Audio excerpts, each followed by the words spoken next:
Thank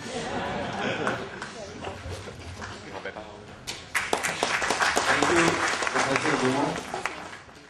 Let me conclude by drawing some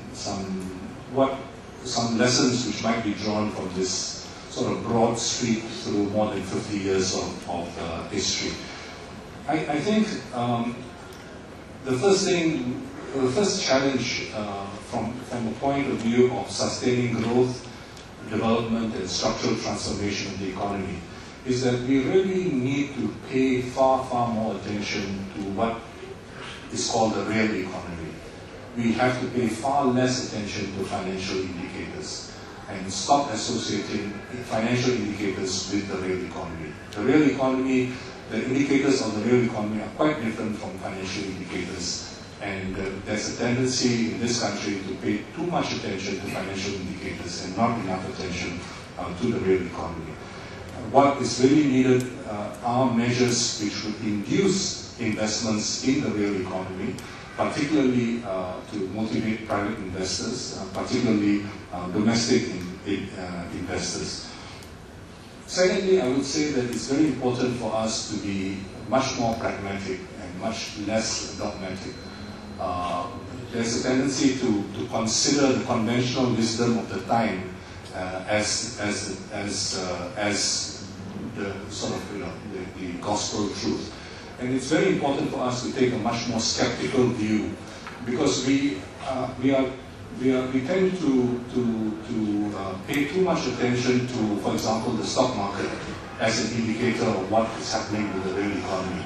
And in economy after economy throughout the world, we know that there is the relationship between the stock market and other such financial indicators and the real economy is often very, very tenuous, very lagged, and much more complicated than is often assumed.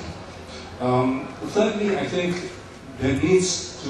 one needs to be concerned about distribution. I think we will be working at cross purposes if we do not recognize that all boats must be lifted. If economic growth and development is to be meaningful for everybody, all boats have to be lifted. We cannot just lift some boats and leave other boats behind. And this is extremely important for us to recognize. We need to find ways and means, and creative ways and means. There's a lot of discussion and debate about NEP and post-NEP policies and so on and so forth. But I think we have to open up the discussion and debate to think much, much more carefully about the specific types of measures which are needed to address these kinds of concerns much more carefully. And finally, I'd like to say that, although we are marking 50 years of independence, we still do not have a strong national ethos. There's still our country and our people lack a sense of strong national purpose.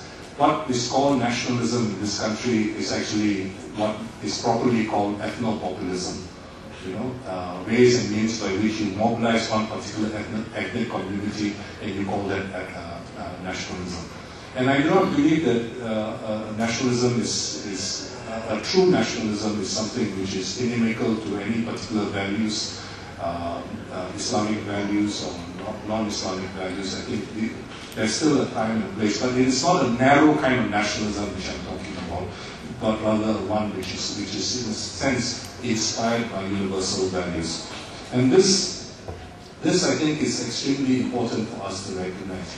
Now, I started off by highlighting the fact that many of the major policy changes which have taken place following significant social conflict. I think we must find consultative forums and mechanisms by which we do not have to have a very high social cost to bring about policy changes. And the only way of doing so is by having a truly democratic society where consultative processes are embedded in the society on an ongoing basis rather than relegated to simple sort of an electoral process once in a while. And there are elements of this already in our society. For example, you have the annual so-called budget dialogues and so on and so forth. Now, these kinds of initiatives need to be built and expanded upon so that we have a much more consultative type of process.